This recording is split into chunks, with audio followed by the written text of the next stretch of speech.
it's going to open up Pandora's box. But I will say this. I do believe players that sign now, like Najee, should not be eligible now, but should have to sit out and come back in next year. It's just a slippery slope. And I agree with people like Tom Izzo. I don't like it at all.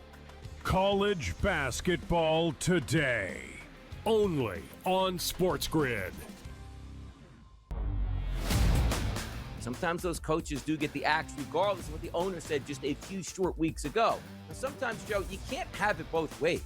Like a Jets fan, you probably want them to tank. They're doing a really good job of that by not even being competitive at this point. But at the same time, you sort of want it to be, yeah, we're not competitive winning games, but it looks like we have a future. We might have found our quarterback. We got a good foundation. Nothing is going right. The Early Line, only on SportsGrid. I mean, they couldn't get the Arizona State coach to come out. They couldn't get the BYU coach to leave their job. I mean, it's just very odd, I feel, when we watch this whole thing play out and try and really understand what happened here with Michigan not being able to make some of the splashier hires that they thought they were going to be able to make. Game time decisions, only on SportsGrid. Crosby has now left the team, by the way. He's pissed. Anyway, look at he's angry. He wants to play. Doesn't like what they're doing here. There's all sort of speculation. This might be the final straw, George, for him there. Like, I don't know why he stays. Yeah, I know. The thing is, he's got a Raider freaking tattoo. Like, the guy loves the Raiders. Like, he really does love playing for the Raiders. But and now, like you said, he's not happy about this. In-game live, only on SportsGrid.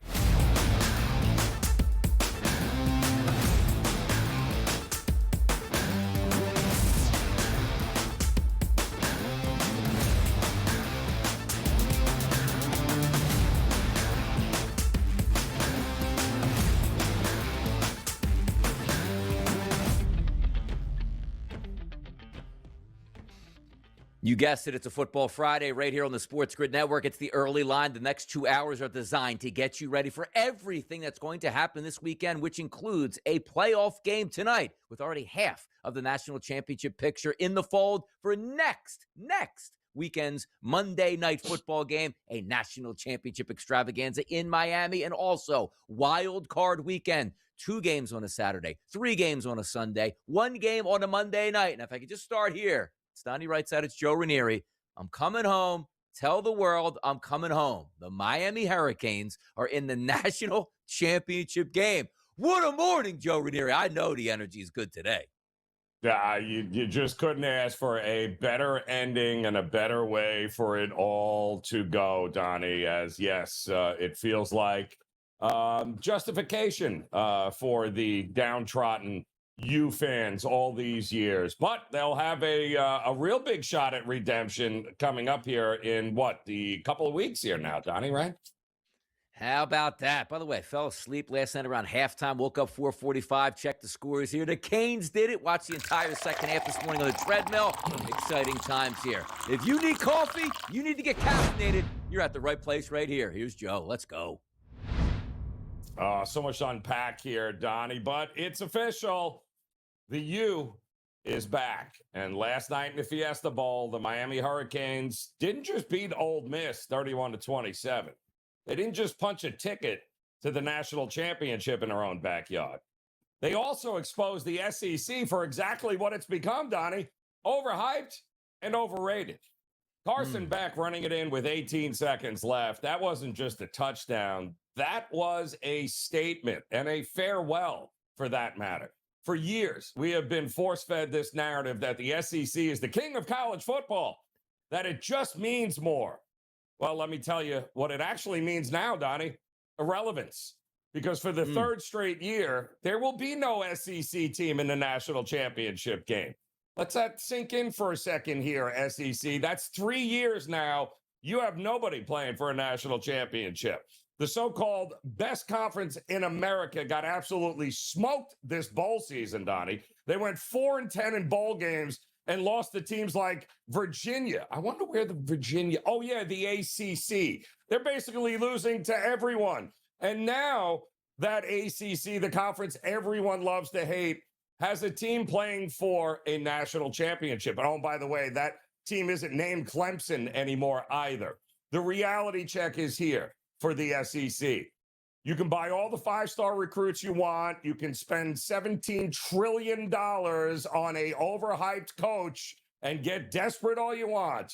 You can spend millions, but you can't buy heart. You can't buy also, Donnie, what college football has become, and that's a whole lot of parity, because the days of Alabama and Georgia just walking into the title game are over. And the best part is Miami gets to play the national championship game at home at Hard Rock Stadium, and it's going to be over the top. So to the SEC, take a long look in the mirror this offseason, because you're not the sheriff anymore. In fact, there's 2 new sheriffs in town.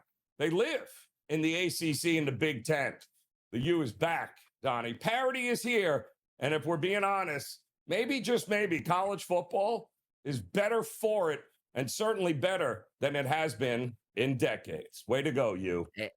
Absolutely. And by the way, the SEC was the best at parking a Hellcat in a kid's driveway with a duffel bag worth of money. That used to get you over in the SEC. Now everybody gets Hellcats and duffel bags and multi-year contracts here, leveling the playing field. Maybe the SEC will come back over the top, but right now it's a new game out there, and we are absolutely enjoying it. Hurricanes to the national championship. More on that in just a little bit. Let's get to the hottest topics across the sports landscape. The early lineup, which deals with, a Miami football team. This is the NFL. It's the Dolphins.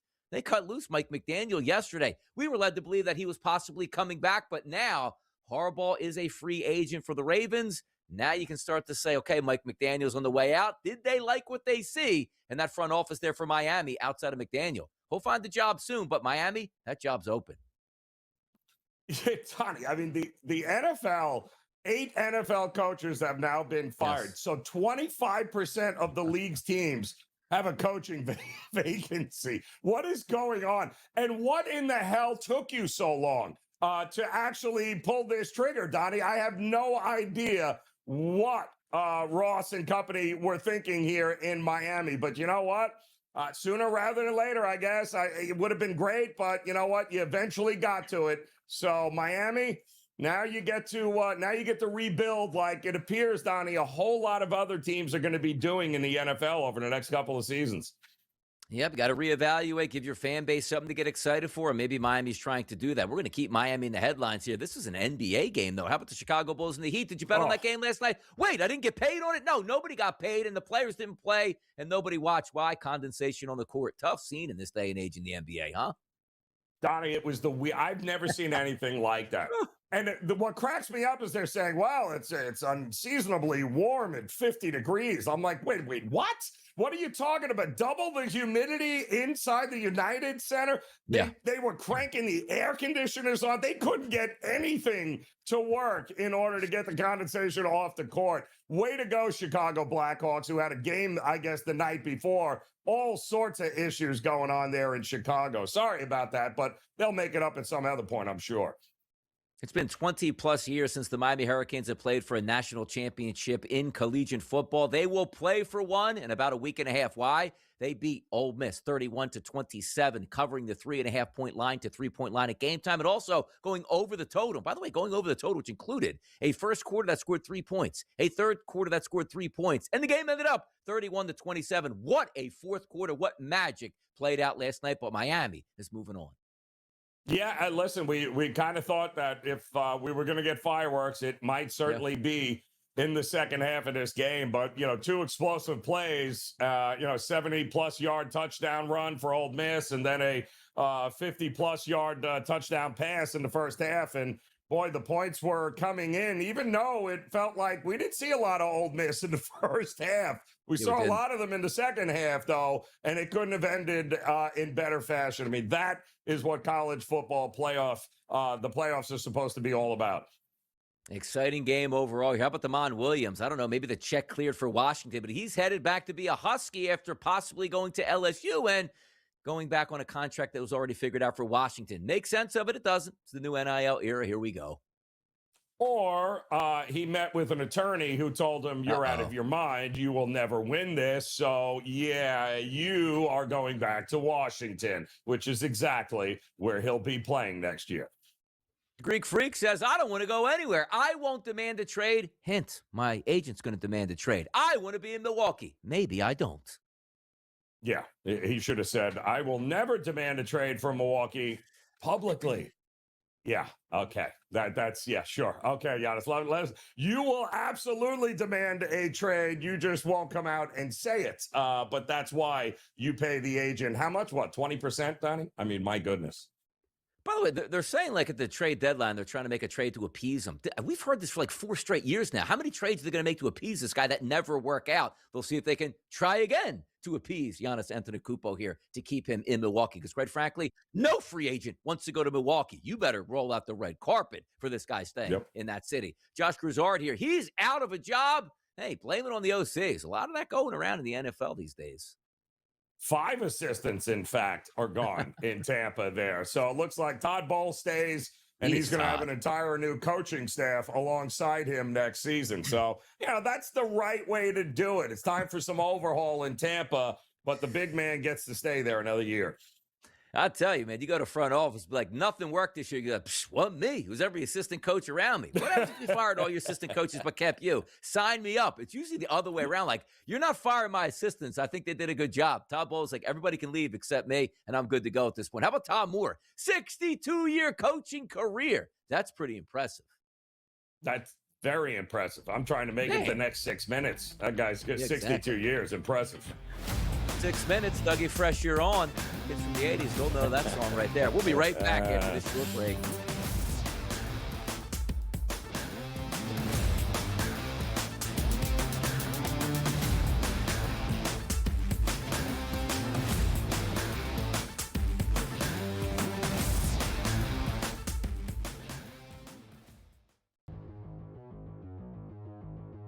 Let's play a little buy or sell. I think it's pretty evident that despite being one of the best tight ends in the history of the NFL, Travis Kelce's play and physicality and everything, with all due respect, took a big step back. This was easily his worst physical season of all. He just didn't look like himself. Travis Kelce will retire after the season. Buy or sell? Yeah, I'm probably 60-40 on this that he retires. The only thing I'd say that maybe he returns is because he doesn't want to end the way it ended, not making the playoffs and that sort of thing. But let's just say for Gales and Mahomes, he isn't going to be ready for September or October. And unless they get a really good veteran quarterback, maybe he doesn't want to deal with that either. Go through a training camp and he may not make the playoffs either next year. So I'm probably 60-40. I think he's done. Too bad. Hall of Fame career. I guess good luck with Travis Swift and your podcast with Jason. I'm buying this.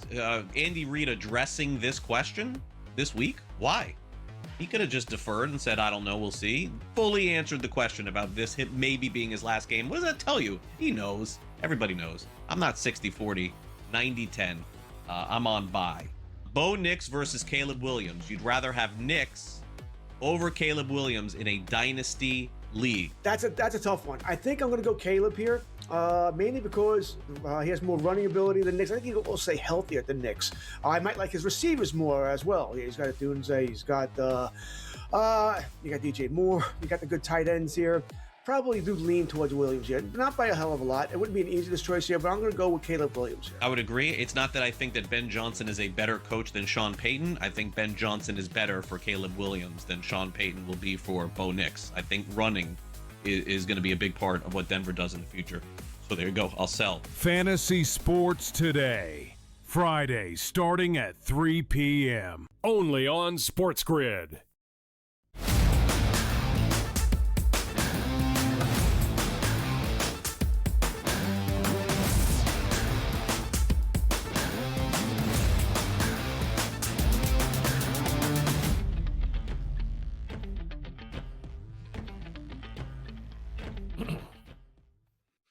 Donnie right side, Joe Ranieri, Football Friday on the SportsGrid Network, and a great Football Friday. Certainly the game last night out at the Verbo Fiesta Bowl. Now we take aim at a game on the East Coast tonight. That's a Peach Bowl in Atlanta. Here's your top spread lines that you need to know going into this weekend. Game number 1, 7:30 p.m. tonight. Oregon and Indiana. Joe, We've seen 3.5s at the opening number. Let me check right now. Oh, that's right. Still 3.5s across the board as a favorite towards Indiana. The total up a little bit from the opening number of 46.5 to 48.5. Just like we talked about Miami taking on Ole Miss. It feels like we've talked about this game so many times, and it's finally happening tonight. Your updated spread line finally on a Football Friday between Oregon and Indiana. Yeah, I listen, it's been pretty steadfast. I mean, a lot of Oregon money came in early in this one here, but it's kind of been steady Indiana the rest of the week. They become sort of a public darling from what my friends in the risk room are telling me here, where a lot of the public money coming in on Indiana. They had that early in the week. Some places even hit 4, Donnie, 4.5. Yeah. Now it is settled in, and you're going to have the 3.5s. I don't think it's going to 3. You're not going to get a big push here for Oregon late. We did see some over money, though, Donnie. This was up as high as 49.5 yesterday. It seems to have settled back down right around 48.5. And really, this is just about how do you view rematches?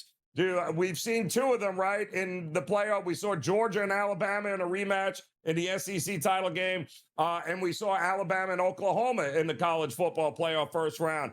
You know, the loser of the first go usually wins the second go. It just depends on who you think is going to have enough firepower and enough defense to limit the other team. It feels like it's kind of split right down the middle here. But the total I find interesting. Are we really getting as many points like we got last night? I tend to think not, Donnie. It's good stuff, man. Can't wait to watch another semifinal play out tonight on a Friday night as that appetizer to the NFL weekend, which will start at 4:30 p.m. on Saturday. But the game we're talking about, 4:30 p.m., that's going to take place on Sunday. San Francisco and Philadelphia, opening numbers around 3. Now we're getting 5.5s infiltrating into the markets. Make sure you're shopping around. There are 4.5s out there and 5.5s out there, and a total of 44.5. Philadelphia and San Francisco duel on Sunday, Joe. What's your spread line here? This is the one game of them all here in Wild Card Weekend in which the pros and the Joes are aligned, Donnie.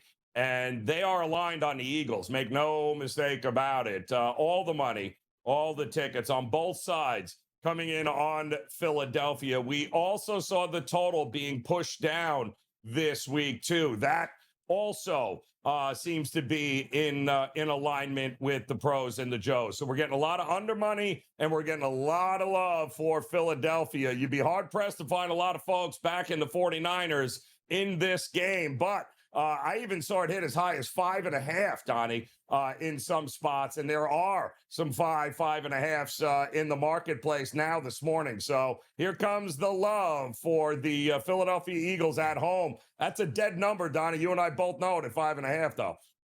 5.5 sounds like my Birds are going to run away with that game, as they should. And then the Packers beat the Bears, and all of a sudden the Eagles have a second home game. And everybody who yelled, "We're not going to get a second home game in Philadelphia," you're probably going to get a second home game in Philadelphia. And away we go, Joe, to Monday Night Football. That is Houston and Pittsburgh. This line opened up as a 3.5-point favorite, as we've been talking about all week towards Houston. Now we're 3s across the board in a total of 38.5. No better cold weather quarterback to have on your side than Pittsburgh's Aaron Rodgers, but the upstart Houston Texans, that nasty defense, they're favored right now, Joe. What's your spread line here? Well, the spread line here is that unlike Philadelphia and the 49ers, where the pros and Joes are aligned, they're not aligned in this game, Donnie. The Joes here, the public, loves themselves some Houston Texans. The pros, not so much. That hook is no longer available across the board. You're seeing flat 3s right now. You're also starting to see the under money come in now. It was kind of 39.5. It was that at the open. It kind of stayed stagnant throughout the week, but now we're starting to see 38 and 38.5 as the weather report starts to become a little bit clearer, getting an understanding of what we're going to get. But it looks like the under, but the public loves themselves some Houston Texans in this game. NBA back out to the desert last night. We just watched the Verbo Fiesta Bowl. Now we're going to take a look at those Phoenix Suns. The New York Knicks taking on the Phoenix Suns. Overnight numbers, Joe, -1.5. They still sit there as a -1.5-point favorite to the road team, the New York Knicks, in a total of 229.5 as it sits live. Give me an update here. Some spread lines today for you, Joe. Knicks and the Suns. Yeah, well, listen, the Suns have been feisty this year and kind of flying under the radar, but they have quietly been an ATM machine, Donnie, against the number this season. Meanwhile, the Knicks just snapped finally a 4-game losing streak, their longest losing streak of the season, and now they embark on a nice West Coast trip here over the next week and a half here. So it shocks me a little bit here that New York is the favorite here slightly. Phoenix has been very good at home, and now you're getting them at plus money. The total, little low for my taste in this one here, but can the Knicks start a new winning streak as opposed to, losing games or alternating wins and losses, which is kind of what they've been doing ever since they got that NBA Cup in their building?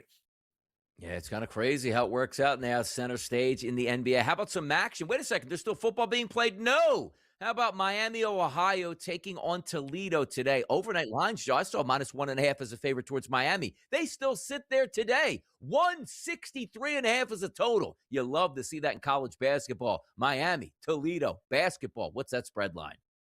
Well, Miami-Toledo basketball is going to be one of the more fun games on the card here tonight. And ultimately, Donnie, because Miami of Ohio is 16-0 on the season. Did you hear? 16-0. And they're only a point and a half favorite here.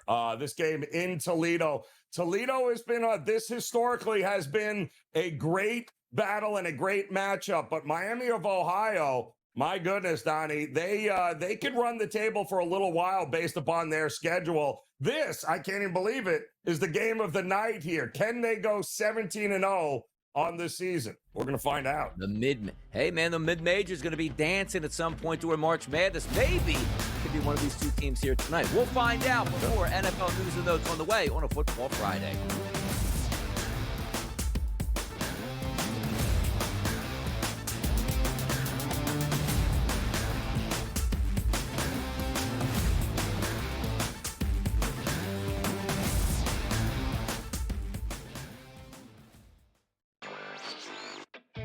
Maybe the fact was that the kicker just blew a 44-yard field goal. Now, by the way, I feel horrible for this kid, Tyler Loop, who made every single field goal this season 44 yards or less.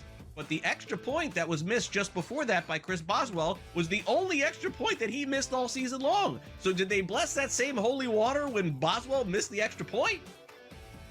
Come on, guys. Let's get it. Newswire. Only on SportsGrid.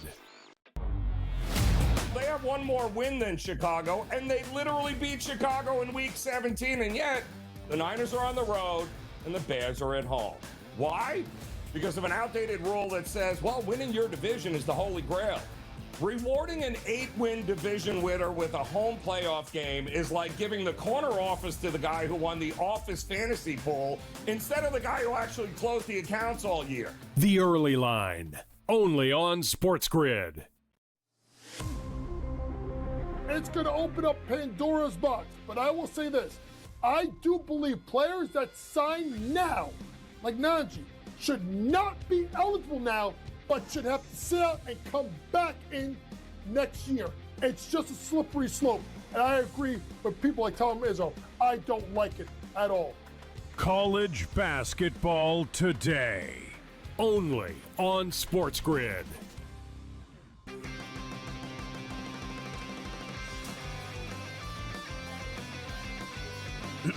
Class is in session. Today, let's talk about the teaser. A teaser is a multi-leg bet where you shift the point spread in your favor. You get better numbers, but every selection has to win. It doesn't matter what you bet if you don't have the insights. Tune into SportsGrid and get ahead of the class.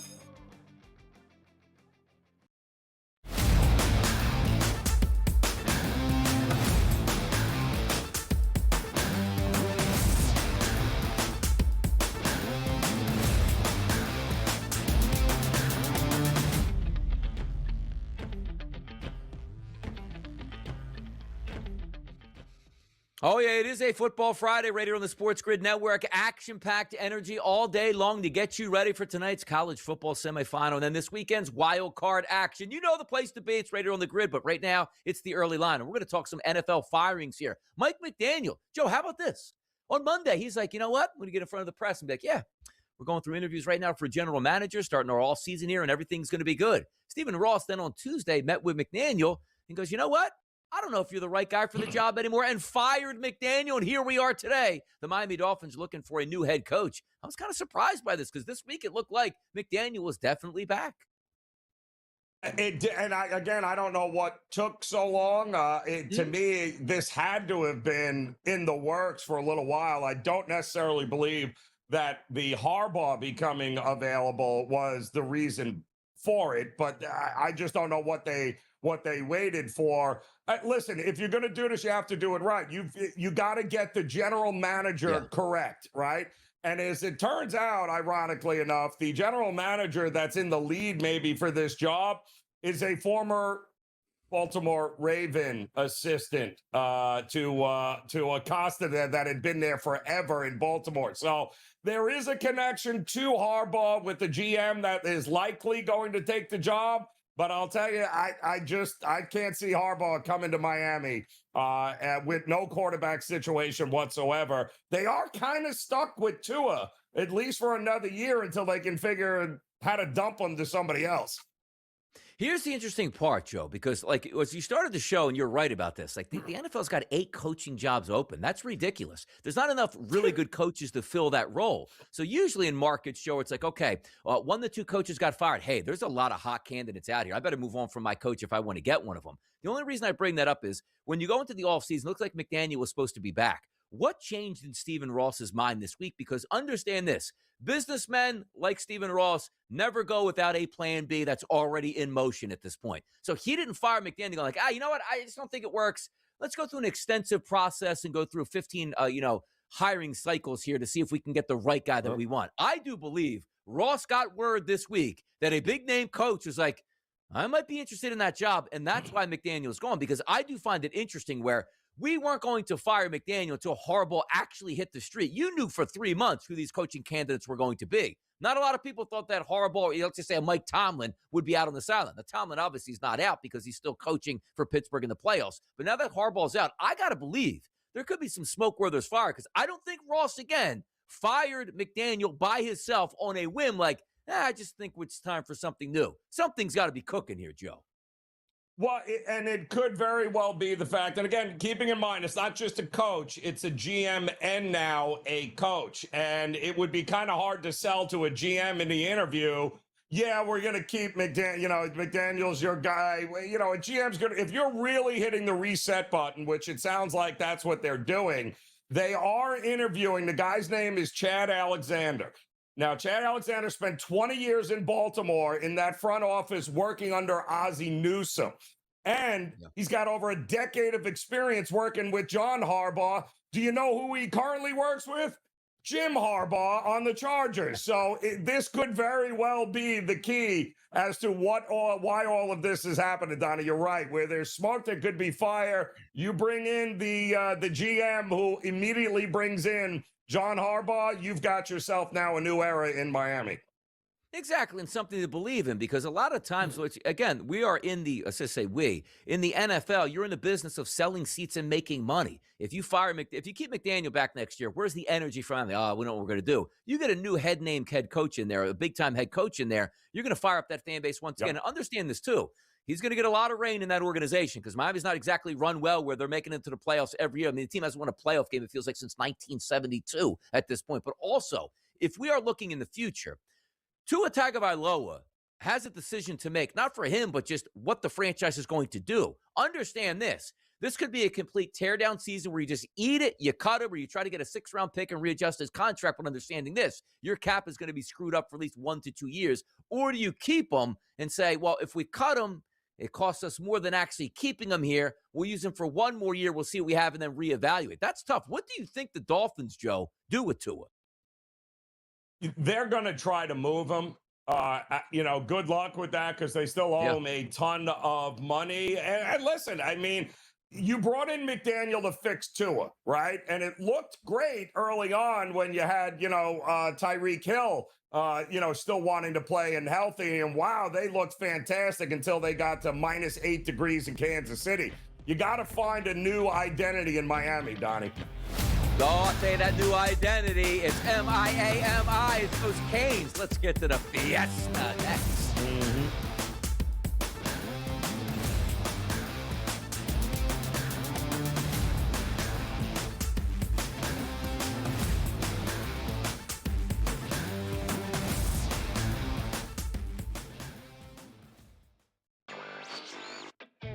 Maybe the fact was that the kicker just blew a 44-yard field goal. Now, by the way, I feel horrible for this kid, Tyler Loop, who made every single field goal this season 44 yards or less.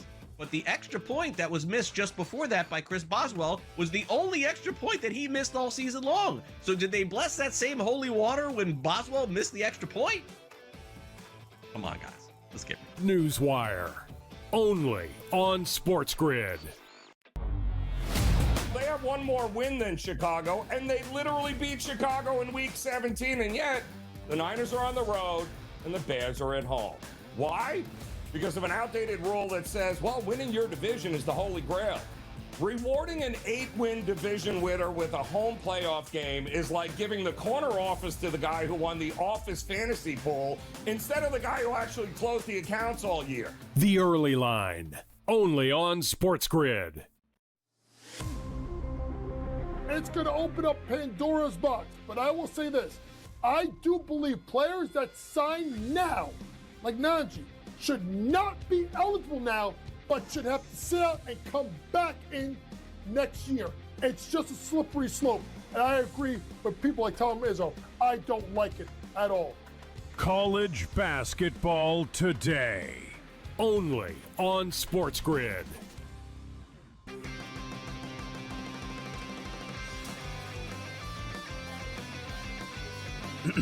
Class is in session. Today, let's talk about the teaser. A teaser is a multi-leg bet where you shift the point spread in your favor. You get better numbers, but every selection has to win. It doesn't matter what you bet if you don't have the insights. Tune into SportsGrid and get ahead of the class.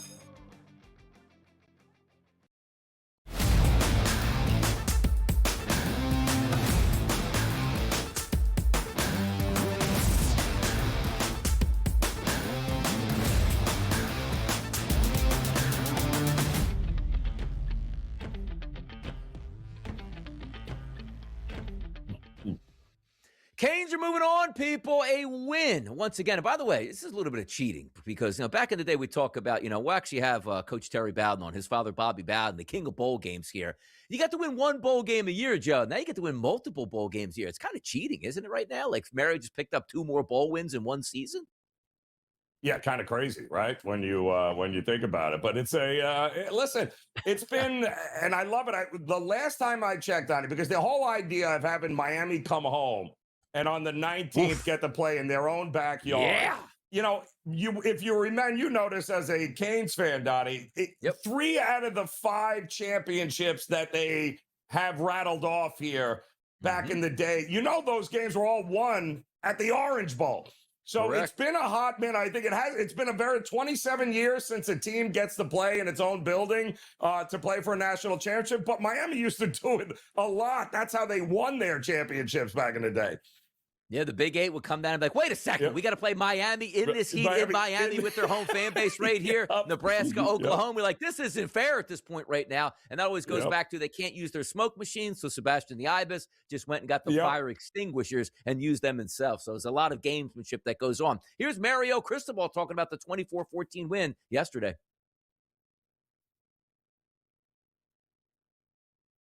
Huh, look at that. Oh, that looks good. That's nice. Yeah, that's Mario. Good. Was that Mario? He's speechless. He's speechless. Was that his Bill Belichick angle where he was taping before the game where everything has up? So who knows what Mario was talking about. That's a big-time win for the Hurricanes. Find themselves coming home. They're not done yet, Joe. I'm excited, man. I am. It's going to be, regardless of who wins tonight, that's going to be a game that's going to have a lot of eyeballs on it down in South Beach, the world's biggest stage.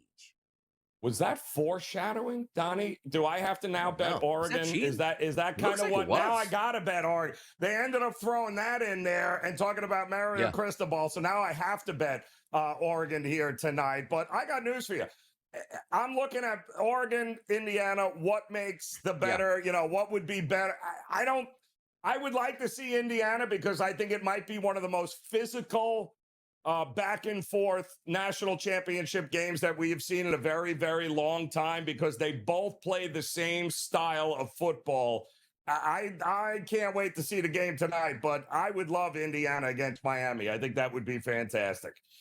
Yeah, we got some good stuff on both sides, too, because if Miami plays Oregon, Mario's going up against his old team. But if they just take on Indiana, that's a whole new bucket of worms in itself. So some good storylines all the way through. And then we have tonight's game, Oregon and Indiana. Who's going to win this game? 48.5 points as a total, 3.5 as a side. Boy, man, could this one, Joe, come right down to the final drive of the game, man? Woo! Both these defense, I'm kind of shocked that the total got bet up as high as it did, Donnie, because I think both these defenses are going to be the story of the game here. And having already played one another, I think it's advantage defense on that side of the ball. They know what's coming. They know the physicality. I don't think their offenses are going to be able to do a whole lot differently where, we saw it now. I think the defenses are going to be the story of this game on both sides. And to me, it's who makes the mistake, the one mistake that's going to end up costing them the game. Indiana doesn't make many of them. Chick-fil-A Peach Bowl. You know what that means, Joe? 70,000 fans are going to get the best chicken in the game. Have you seen this? A mobile food truck designed to serve that many chicken sandwiches. By the way, it's been a minute since I had a Chick-fil-A sandwich at this point right now. Kind of getting hungry for that today. But look at that, Joe. On the move, free. Now, by the way, I want to say, it doesn't say anything about free. I'm assuming if it's sponsored by Chick-fil-A, we're not charging people for these chicken sandwiches, right? It's got to be free for the people. You would think, but my goodness. Come on now. Take a salt shaker and swallow it. That's about what you'd be eating anyway with those Chick-fil-A sandwiches, man. Not a fan, Donnie. Not a fan of those chicken sandwiches at all. But if they're free, why not grab a few of them? Come on now. Why not? Why aren't we a fan of the chicken sandwich out here in these streets? What? The saltiest thing I've ever tasted. No. Look at you living all high and mighty down there in Florida. I see at this point right now. How about this, though? Oregon and Indiana fans at the Peach Bowl in Atlanta can buy a 2-foot-long dueling brisket sandwich. Indiana's on the left has brisket, coleslaw, pickled onions, and cherry bourbon barbecue sauce. Doesn't sound half bad there. Oregon side, brisket, pickles, and sugar and brown sugar barbecue sauce. Now, here's the problem with this. We're not talking about, Joe. I assume it's going to be served at the game itself. Right. We know how that goes. What are they throwing this bad boy in a microwave? Like you're not getting this right off the the slow cooker at a local restaurant here, are we? I think you are, Donnie. I absolutely think you are. And I think there's going to be a lot of people bringing their own, sandwich bags and tin foil. You know what I mean? They're going to be wrapping some things up. They're going to be wanting to take some of that. That sandwich looks amazing. I would much rather have that than the chicken sandwich for sure. I'm telling you, yes, if I got that right off the smoker, it would be delicious. But by the way, I got a good little chuckle. So Darren Ravel tweeted that out, right? He's explaining it at Levy's Restaurants. Here's the dueling brisket sandwich. Do you know who the first response to this tweet was underneath it? Do you just get who would have responded to that? Not Chick-fil-A, but it is a company. Not Chick-fil-A. It's a good one though. It's Dude Wipes. Saying good thing our wipes are X out. Now see that you want to talk about product placement right there. Whoever did that, that's absolutely genius, Joe. That's perfect product replacement, isn't it? That is well done. Very good. Whoever sat there waiting for that, by the way, to go, that is something tells me Darren Ravel might be a Dude Wipes guy because I think they were tipped off on that post coming and they were right there waiting for it. How about this? Kyle Schwarber going to be a captain. Did you know he was an Indiana Hoosier? He'll be on the sidelines tonight flipping the coin. By the way, last night Miami went Edgerrin James and Ray Lewis. Mwah! Masterpiece. Schwarber's on the sideline today. Yeah, we laughed about this yesterday, Donnie, but I'm saying, Miami makes it to the national championship game. I mean, it is royalty that is going to be on that side of the field on the sideline there, the former Canes player. Yep. I'm a baseball guy. There's got to be some basketball guys. I say somebody has got to show up on it. I can't name 3 or 4. Who's royalty in Indiana football? I can't think of anybody. The best part about it is 99% of the people watching that game tonight have no idea that Kyle Schwarber actually went to Indiana and played baseball, which again, usually you have royalty. Like hey, why did Schwarber sign it? Yeah, well, he actually went. Oh, he went there. Okay, I get it here. Well, that's Indiana. Yeah. They're new to the game and a lot of things here, and maybe they'll start to build their dynasty sooner than later. Take a look at this picture, Joe. We're going to pop up here. Last time the Peach Bowl where the Hoosiers were in it was 1987. That looks like Fulton County Stadium in Atlanta. Wow. I mean, look at that. Look at that. Like, that was the Peach Bowls at Fulton County Stadium? That's crazy. I'm just amazed that Indiana actually made it to a Peach Bowl back in the 80s. It was Antoine Randall. Who was the quarterback in 1987 for Indiana? Allen Houston? Like, who was it? Like, my goodness. Look at that. You got the posters up here for the throwbacks at this point right now. Like, usually it's like, okay, you can find video footage. It's almost like Indiana football didn't exist until like 2023 at this point. You got to go way back to find some stuff here. Wow, that is crazy. Yeah, you got to love that. And well done, by the way, the folks that are actually finding this stuff and pulling it out. Listen, it's a hot minute, Donnie, since Indiana's been relevant in this sport. It's kind of mind-blowing, but yeah, you're going to have to go way back to the black and whites to find anything or the last time Indiana was relevant in football. You want to take a look at the jersey combinations for Oregon? They are endless. I remember, like in the NBA, let's go back to LeBron James' early days in like the early 2000s, where it's like, hey, Cleveland has a new colored uniform every single night. Why? Because they want to sell as many jerseys as they can. Phil Knight doesn't have enough money to go out and buy every Oregon jersey that's ever been. He would be bankrupt, Joe. But the combinations tonight looking slick. Once again for the Ducks, man. They usually get it right. Yeah, they always get it right. Well, it helps to have that kind of wardrobe. What's the lockers look like in Oregon? It's got to be just stacked with nothing but different combinations of uniforms. Is crazy. I think you get your own like custom condominium as your locker itself at Oregon at this point with how technologically advanced they are at this point. Let's go! Tom Vecchio joins us next. Maybe get some fashion advice from him. How about that?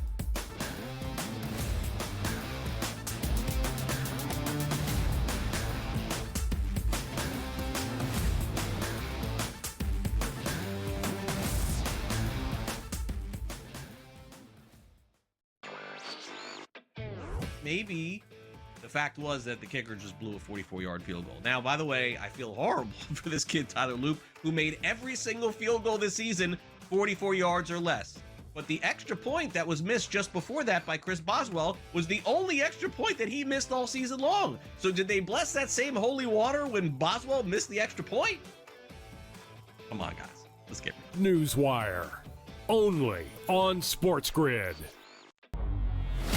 They have one more win than Chicago, and they literally beat Chicago in Week 17, and yet the Niners are on the road and the Bears are at home. Why?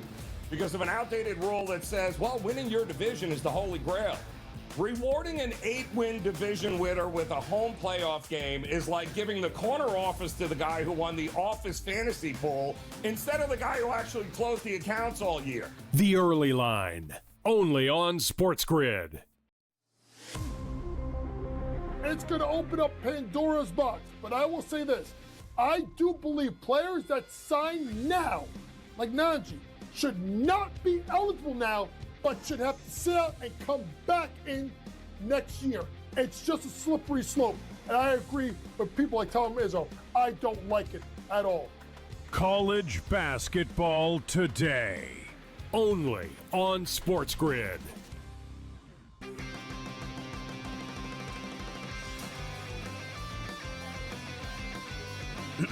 Class is in session. Today, let's talk about the teaser. A teaser is a multi-leg bet where you shift the point spread in your favor. You get better numbers, but every selection has to win. It doesn't matter what you bet if you don't have the insights. Tune into SportsGrid and get ahead of the class.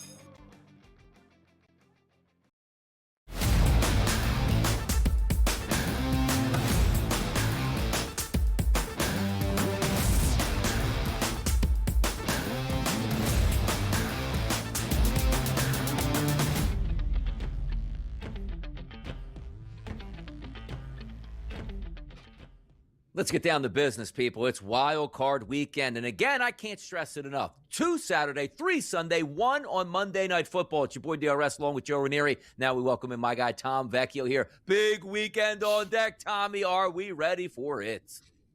I'm ready. This is, arguably one of the best weekends in football between this weekend and next weekend. We have something that we haven't had for a while, Donnie, which and Joe, this is all teams trying to win, which is not something we've been able to say over the final few weeks of the regular season. So we're in for some great games. I'm ready to roll.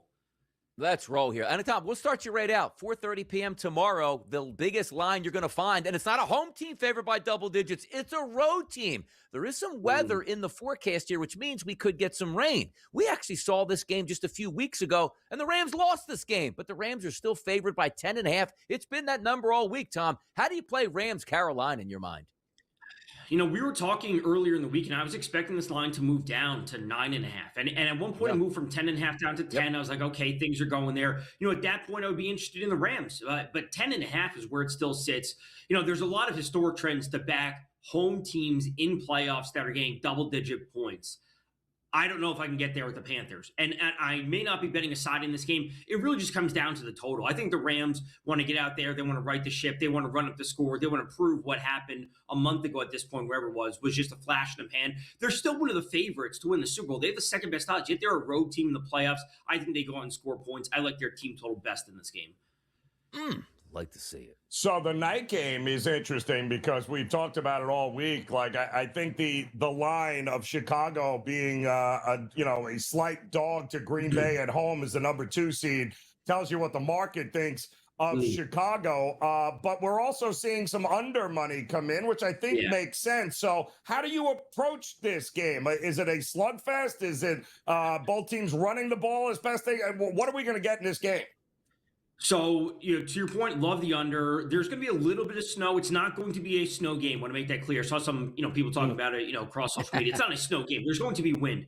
If we look back to when Chicago won that game, like they needed miracles to come back and win the onside kick, Hail Mary, all these things in order just to win that game, scrape away with the win. So when you look at some of the numbers, when you're looking at DVOA numbers, looking at EPA numbers, Green Bay's better in basically everything across the board. And really a lot of Chicago's success this year has been propped up by their turnover differential. So you allow a team to drive 80 yards down the field and then you pick them off in the end zone. It's like, well, that's not really good because those turnovers are going to be variable. I think Green Bay's the better team when it's all said and done. I like Green Bay on the money line. I think they come away with the win. And to your point, I do like the under. I think this is going to be a run-first game. Yes, Green Bay's offense hasn't been fully healthy, nor have they all been out there in a number of weeks. But this is the spot for them to kind of, I don't want to say hit the ground running, but they're going to ease into things because this matchup's easier than people think, despite the fact that they're on the road.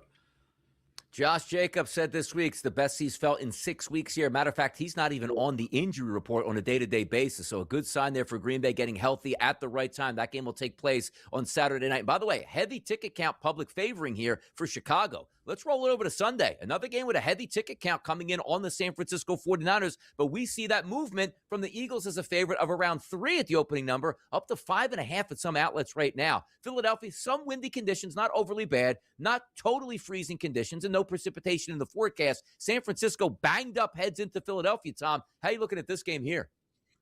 I'm looking at a game that should have points. And, I like points in some of these matchups. And next week, I think it's going to be the opposite. I'm going to say there's going to be no points in a lot of the matchups. But, what we know from the 49ers is that they can go out there and I think reasonably get to 17, 24 some odd points in this matchup, maybe 21.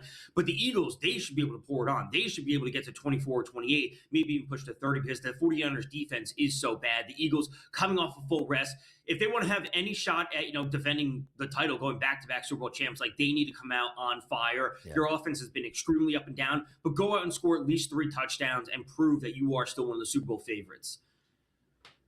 So we talked about that earlier, Tom, with San Francisco and Philadelphia. It looks like the public and the pros all on the same page. I mean, we saw 5.5s in the marketplace with the Eagles now.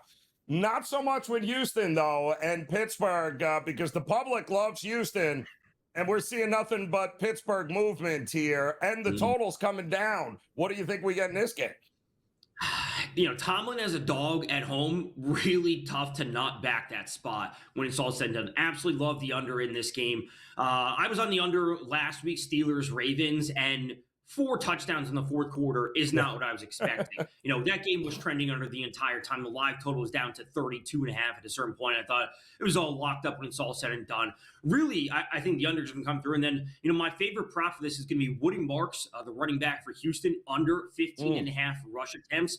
Listen, he's a rookie. If you were to tell me that a rookie running back on the road has 16, 17, 18 rush attempts, I'd be shocked. I just don't see that happening. They're going to have a well-balanced rush attack. And, frankly, the Steelers' rush defense, I should say, the Steelers' rush defense has been pretty good. They got torched by Derrick Henry last week, but over the past weeks prior to that, they held Cleveland in check. They held Detroit in check with Gibbs. They held Miami in check. And then prior to that, they got torched by James Cook and Henry again. So they've been a little bit up and down, but seeing the backfield that Houston has with Nick Chubb, George Jordan, and Woody Marks, I don't expect any of them to have 15, 16 carries. They'll all be around 8, 9, 10, 12. It'll be a well-balanced attack, and you simply have to do what it needs to take to get done in order to win the game. It doesn't mean feeding a rookie running back 16 times.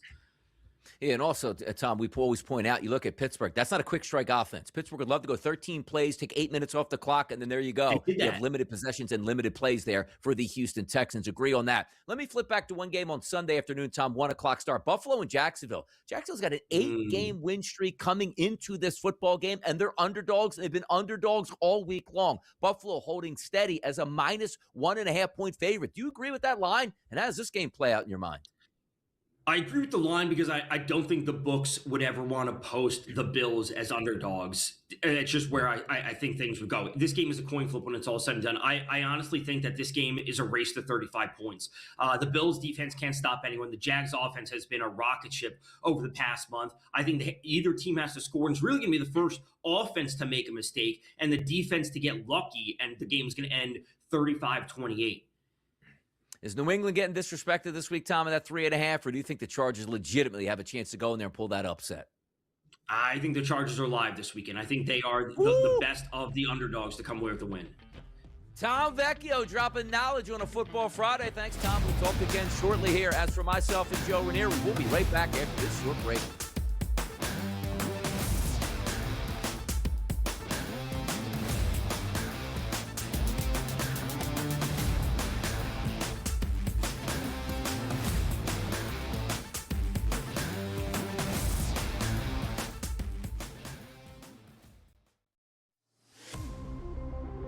It's going to open up Pandora's box. But I will say this. I do believe players that sign now, like Najee, should not be eligible now, but should have to sit out and come back in next year. It's just a slippery slope. And I agree with people like Tom Izzo. I don't like it at all. College basketball today, only on SportsGrid. Okay, Dubs has to go back to his roots. I'm not a Jets fan, I'm not a Giants fan, and neither one of those teams even play in New York. But I'm a New Yorker through and through, despite where my mail gets sent. And I will not stand for the Jets to be dragged through the mud in this way. Not gonna happen. So Dante Moore, if you do leave, you should be so lucky to fly the plane. Game time decisions, only on SportsGrid. Maybe the fact was that the kicker just blew a 44-yard field goal. Now, by the way, I feel horrible for this kid, Tyler Loop, who made every single field goal this season 44 yards or less. But the extra point that was missed just before that by Chris Boswell was the only extra point that he missed all season long. So did they bless that same holy water when Boswell missed the extra point? Come on, guys. Let's get it. Newswire, only on SportsGrid. The Steelers get their touchdown, and they miss the extra point. It was Lamar Jackson who made the plays to get the Ravens into what should have been easy field goal territory. So explain to me how in the world we can look at last night's game as, well, there you go, can't trust Lamar Jackson. The Craig Carton Show, only on SportsGrid.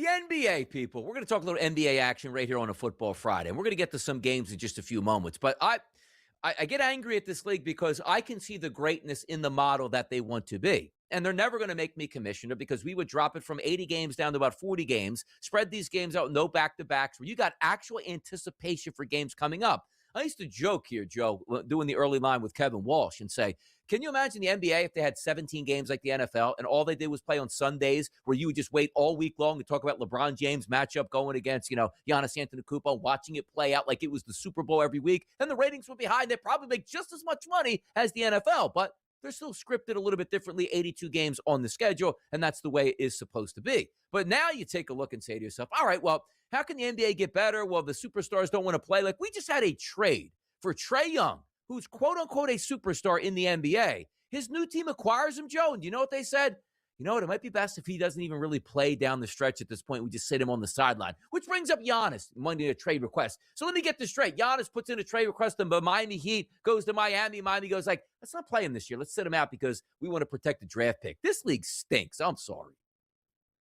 Listen, there's a lot of head-scratching things happening with the NBA where you're going to, it shouldn't be this difficult. Like, it should not be this difficult. It never was, and we're dealing with a generation of NBA players that, man, it's all about, most of the times, Donnie, it's about anything and everything other than actually playing 82 games of basketball in a season. That's basically it right now. It's unreal.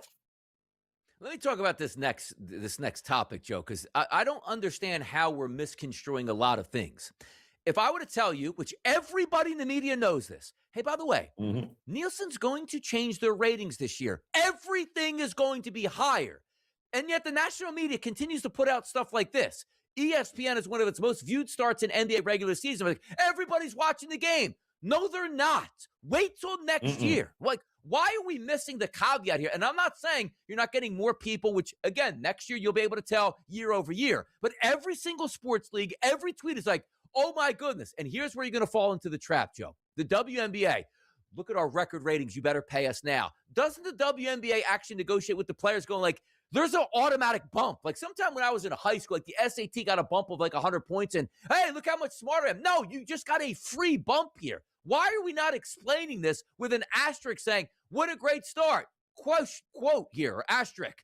It's really not that hot of a start because we bumped all the ratings up right now. Why are we missing this?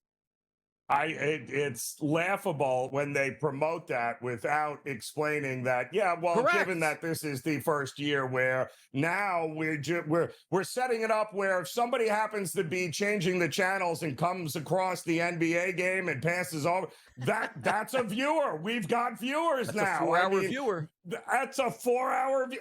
Where are you getting these numbers from? And by the way, why now? What all of a sudden decide you needed to change the metrics now? Please. Unbelievable to me, Donnie, how they get away with it. And by the way, there's only one company that gives you these numbers. It's not like you can compare it to anybody else, Donnie, because they're the only game in town. It's incredible because I can't wait because I need this next year. When I need the side-by-side, like, oh my, what happened to the WNBA? They're down 15% across the board, but they're not really because you got the bump from the year before. Next year, if you increase your viewership by 15% next year, year over year, then you're doing something right. But please put the asterisk in there at this point. Let's get to some games in the association tonight. Out on the West Coast, the Milwaukee Bucks, and we keep talking about Giannis Antetokounmpo. The boys are in town to take on the Lakers. The Lakers are a slight favorite, 3s to 3.5 in the marketplace in a total of 230.5. Do we get the Lakers to rise up and play some defense in this game? And hey, LeBron, you going to play tonight against the Bucks? Defense? Absolutely not. There will be no Come on, DeAndre defense here. This will be the Giannis versus Luka game. That's exactly what you're going to get here. These two guys, I would be going nothing but over props for both of them when it comes to points. Just take them all. Points, rebounds. Take them all over here tonight between these two teams because neither of these two teams are going to play a ton of defense. Doc Rivers going to get the boys to play D out here. Maybe another tough practice for the Lakers if they don't play defense tonight against the Milwaukee Bucks. We'll see how the pro athletes actually like to hear that. Philadelphia 76ers and the Orlando Magic. We'll get to that. It's a 7 o'clock start down in O-Town tonight with the Sixers on the road as a favorite by 3 points. Why? Some key injuries to try to keep an eye on right now. Obviously, Jalen Suggs with the knee. The Wagner boys here. We don't know if Embiid's going to show up. Oubre's going to show up. You got to watch. You got to watch till like maybe 5 o'clock before you bet it, Joe. Yeah, no, you better, because especially with these two teams, no idea who's playing on a night-to-night basis. I got an idea about hour number 2. Joe and Donnie, we're probable. We're ready to go. Not day-to-day, people. We're in.